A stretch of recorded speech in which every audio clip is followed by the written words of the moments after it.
Bismillahirrahmanirrahim.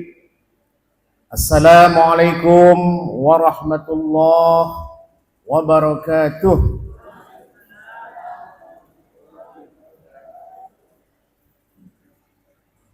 Alhamdulillahi wa kafa, wassalatu wassalamu ala habibina al-mustafa. Ashhadu an la ilaha illallah wahdahu la syarika lah. Wa ashhadu anna Muhammadan abduhu wa rasuluh la nabiyya ba'da. Allahumma salli ala sayyidina wa nabiyina wa habibina wa syafi'ina wa dhukhrina wa maulana Muhammad. Yang saya hormati Bapak Wali Kota Dumai, Bapak Haji Faisal. Kemudian yang saya hormati Forkopimda Kota Dumai, yang saya hormati Kepala Kantor Kementerian Agama Kota Dumai, yang terhormat Ketua MUI Kota Dumai, para pengurus Ormas Islam Kota Dumai, yang saya hormati Ketua Lembaga Adat Melayu Riau Kota Dumai, kemudian yang saya hormati Ketua Perwati Provinsi Riau, para alim ulama, tokoh masyarakat, hadirin hadirat, yang besar tak disebut gelar, yang kecil tak disebut nama, tapi mudah-mudahan yang hadir di sini merupakan Habibullah, kekasih Allah Subhanahu wa taala. Sungguh enak si air nira. Tak mau pakai suwai, dengki betul. Sungguh enak si air nira. Nira dibeli dari Meranti. Hari ini kita gembira karena hadir acara Perti. Sungguh enak si air nira. Nira diminum sambil makan buah cermai. Hari ini kita gembira karena hadir Wali Kota Dumai. Kata Pak Wali, itu bawa pantun, kata dia. Pada kesempatan ini, saya ingin memperkenalkan yang hadir rombongan kami. Yang pertama adalah Profesor Dr. Haji Muzir Hitami MA. Silakan berdiri, Prof. Ini orang tua kita. Beliau adalah Ketua Majelis Mustasyar Perti Riau. Beliau Rektor Universitas Islam Negeri Suska pada masanya. Jadi sekarang masih juga dosen, diundang kemana-mana, dosen terbang. Karena sudah pensiun, maka sekarang dia mengabdikan dirinya di Perti. Karena memang dia alumni Perti. Di samping itu beliau sebagai majelis pakar Lembaga Penyelenggaraan Pendidikan Perti Nasional LP3N. Jadi LP3N ini berkedudukan di Pekanbaru Riau. Ya, saya dipercaya sebagai direktur eksekutifnya dan Ustadz Abu Somad sebagai pembina LP3N. Yang berposisi berkedudukan di Pekanbaru Riau.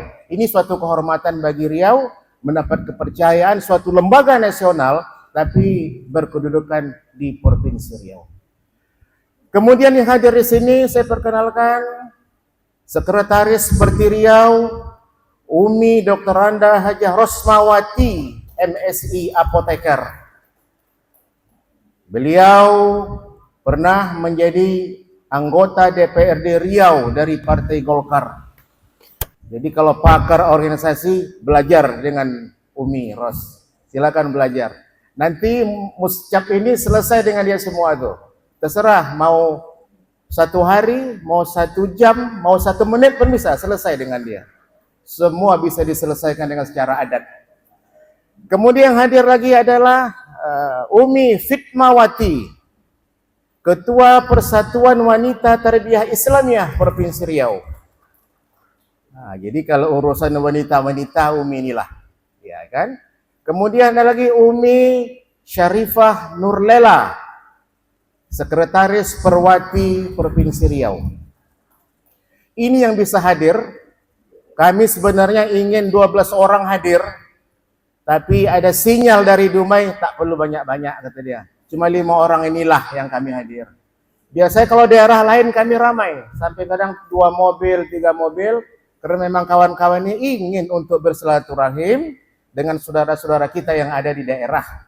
Tapi mudah-mudahan nanti di lain kali kalau acara di Dumai nanti ada, kita akan ramai. Dan rencana seperti ini akan melaksanakan musyawarah keliling dari kota dan kabupaten se-Provinsi Riau ini per bulan sekali. Dan akan dihadiri insya Allah oleh Ustaz Abu Somad.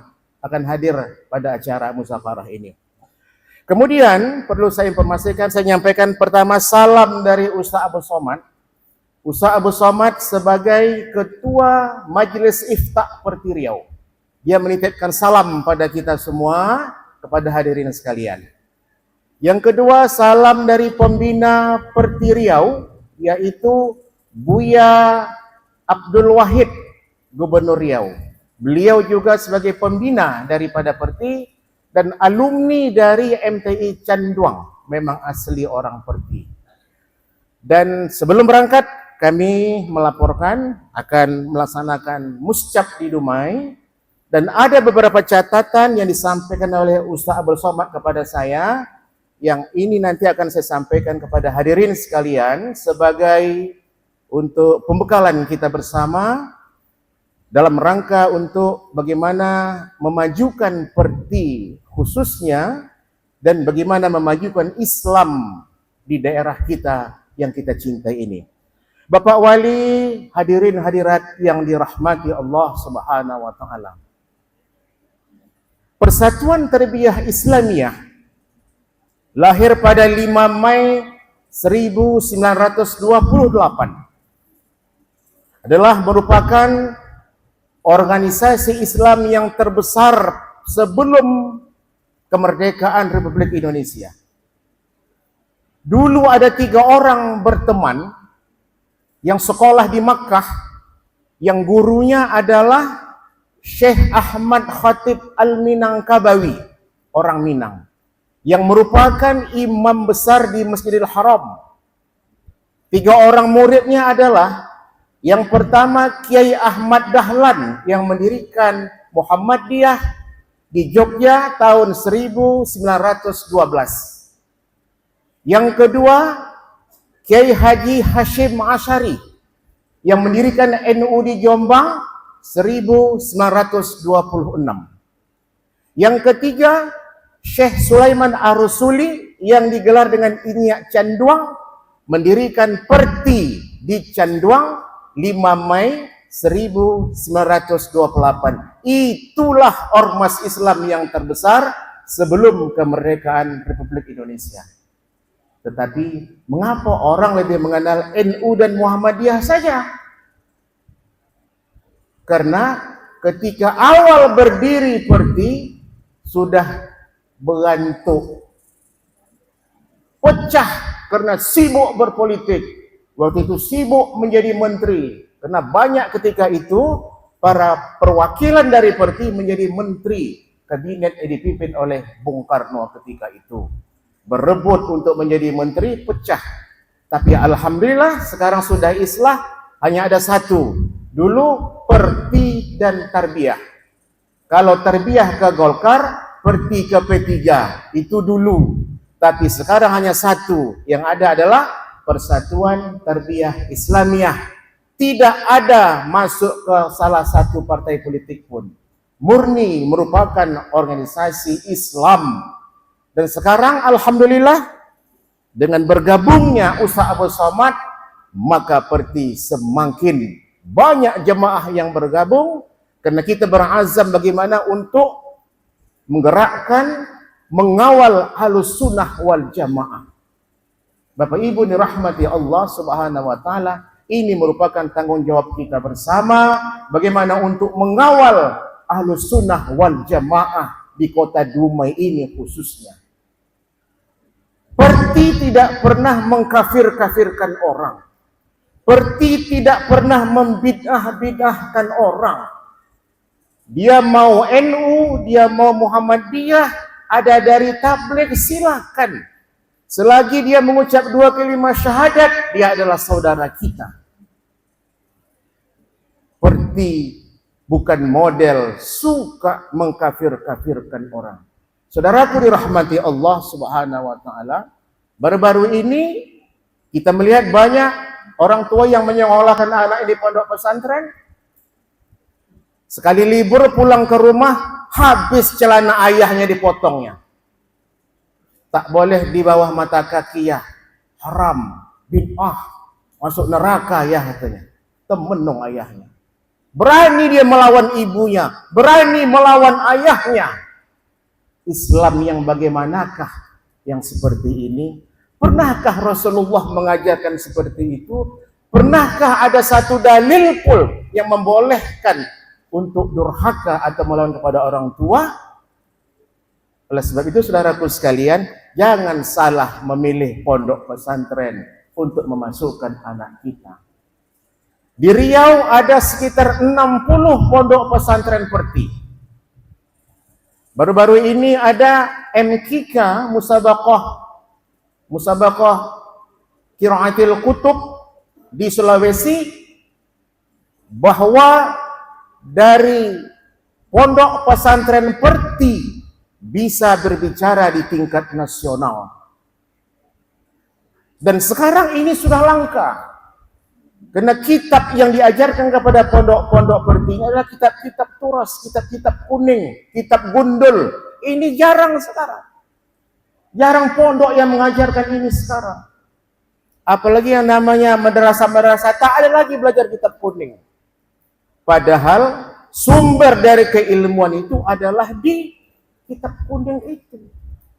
Saudaraku dirahmati Allah Subhanahu wa taala, oleh sebab itu lembaga penyelenggaraan pendidikan nasional ini setiap malam Rabu, tolong catat, setiap malam Rabu jam 8 itu ada halaqah digital perti. Jadi memberikan pelajaran kitab kuning, tafsir Quran, hadis, tasawuf, kemudian fikih dan tauhid. Untuk tahap pertama kita 5 materi ini. Dan salah satu narasumbernya adalah Prof. Muzir yang memberikan materi tafsir Al-Quran. Karena Prof. Muzir ini ahli tafsir Al-Quran. Jadi kita berdoa kepada Allah, semoga buya-buya kita, orang-orang tua kita yang masih hidup ini, yang menguasai kitab kuning, yang keilmuannya yang sangat kita harapkan, yang diberikan kepada umat, kita doakan semoga orang tua kita ini sehat selalu. Kemarin Prof. Muzir tiba-tiba dirawat di rumah sakit umum. Harus pasang ring. Wah, semua kita begini. Termasuk Ustaz Abu Somad mengucapkan semoga cepat sembuh. Karena langka orang-orang tua kita, guru-guru kita yang menguasai kitab kuning ini, langka. Oleh sebab itu, kami menitipkan kepada Pak Wali, kami menitipkan perti di Kota Dumai ini, termasuk Perwati, dan nanti mungkin akan dilantik pemuda perti dan Kesatuan Mahasiswa Tarbiyah Islamiyah. Kami menitipkan kepada Pak Wali, mohon bimbingan, mohon arahan kepada kawan-kawan, dan yang paling penting, mohon bantuannya. Saya yakin dan percaya, karena Pak Wali kita ini orang yang sangat intens, yang sangat peduli terhadap agama Islam. Saya tahu siapa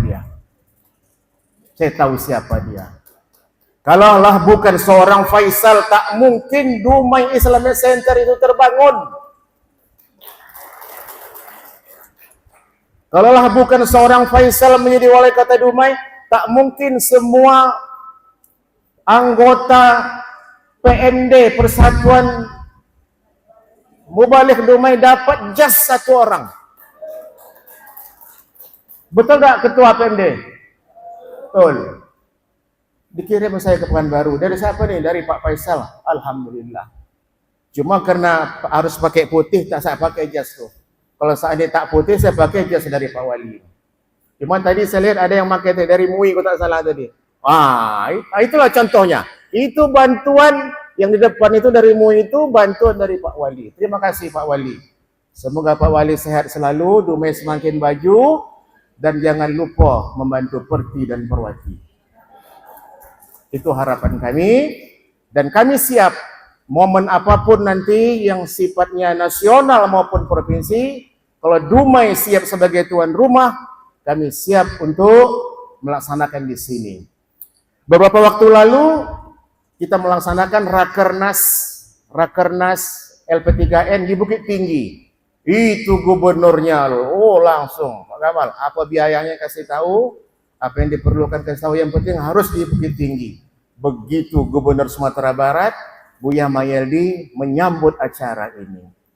Dan insya Allah waktu dekat juga ada muzakarah nasional di Aceh. Karena di Aceh itu, ternyata di Aceh itu yang terbanyak Dayah Perti. Jadi kalau sana itu bukan pondok pesantren, tapi Dayah namanya. Yang terbanyak itu ternyata di Aceh. Dan pondok pesantren yang paling tua di Indonesia itu di Aceh. Kemarin baru dikirim di grup itu, kaget kita. Ternyata di Aceh. Kemudian baru yang Perti itu terbanyak adalah di Sumatera Barat dan termasuk di Riau, Dulu orang-orang Riau ini sekolahnya ke Sumatera Barat. Sumatera Barat sekolahnya dulu, termasuklah Gubernur Riau kita ini, Buya Abdul Wahid, sekolahnya di Canduang, Bukit Tinggi. Bapak Wali dan hadirin hadirat yang dirahmati Allah Subhanahu wa Ta'ala, setakat ini dapat saya sampaikan. Terakhir saya mengucapkan selamat bermusyawarah kepada para peserta sekalian, dan insya Allah nanti pada hari ini akan terpilih pengurus, dan nanti juga akan langsung dilantik pada hari ini. Jadi tak ada dua ronde, sekali ronde aja. Terpilih langsung lantik. Kalau kemarin di Inihil dua ronde, karena bupatinya minta, janganlah sekaligus. Kita bikin dua kali lah supaya besar-besaran pelantikan. Itu permintaan bupatinya. Jadi kalau ini memang karena kita sudah sekali datang, sudah. Dan saya sudah siap nih semua pengurus akan dilantik, maka hari ini nanti setelah terpilih, langsung kita lantik. Dan kami berpesan kepada hadirin sekalian, sesuai pesan Ustaz Abdul Somad kepada saya, yang pertama, mohon didata para anggota-anggota Perti yang ada di Kota Dumai. Catat nomor handphone, alamat, pendidikan, kemudian pekerjaan, tolong pendataan. Kita selama ini kelemahan pendataan, tidak ada pendataan. Yang bagus pendataan itu saya lihat apa? Muhammadiyah, itu bagus. Pendataan jamaahnya, pendataan sekolahnya, itu bagus. Apalagi yang bagus? Tabligh itu bagus. Mengapa saya tahu? Karena Pak Cik saya itu kawannya Pak Wali. Sampai ke Bangladesh, India, Pakistan, ke Timur Tengah sana dia. Tahu dia. Oh, kalau dia pergi ke Medan, tahu dia catatan orang-orang tabligh. Dia sampai ke Bangladesh, tahu dia nama-nama orang yang di Bangladesh itu. Artinya apa? Pendataan, database mereka yang lengkap. Ini selama ini kelemahan kita. Oleh sebab itu saya berpesan kepada ketua yang terpilih nanti, tolong database peserta itu yang diutamakan. Yang kedua, pesan Ustaz Abdul Somad, bahwa setiap acara perlu dokumentasi. Seperti ini, perlu dokumentasi. Makanya saya minta khusus tadi, supaya setiap yang berbicara di sini, setiap semua rangkaian nanti di dalam mustajab ini, kita simpan sebagai dokumentasi. Ini sebagai bahan data kita untuk membuat perencanaan ke depan. Dan yang ketiga, buatlah kegiatan-kegiatan yang menyentuh umat, seperti muzakarah. Ya, sebulan sekali boleh muzakarah, dari rumah ke rumah boleh, dari masjid ke masjid boleh, ya. Kalau diperlukan pembicara dari Pekanbaru, kita siap.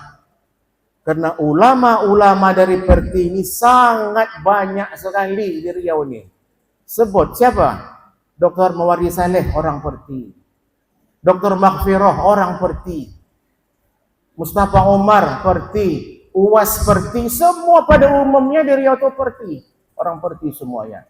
Oleh sebab itu kalau kekurangan di sini para pembicara atau narasumber, kita siap membantu untuk mengirimkan para narasumber atau mubalik sebagai pembicara atau penceramah di Kota Dumai ini. Demikian yang dapat saya sampaikan. Jika Tuan pergi bertawaf, jangan lupa membawa mu'alaf. Jika ada salah dan silaf, mohon hamba diberi maaf. Terima kasih. Wabiridha wal inayah. Wassalamualaikum warahmatullahi wabarakatuh.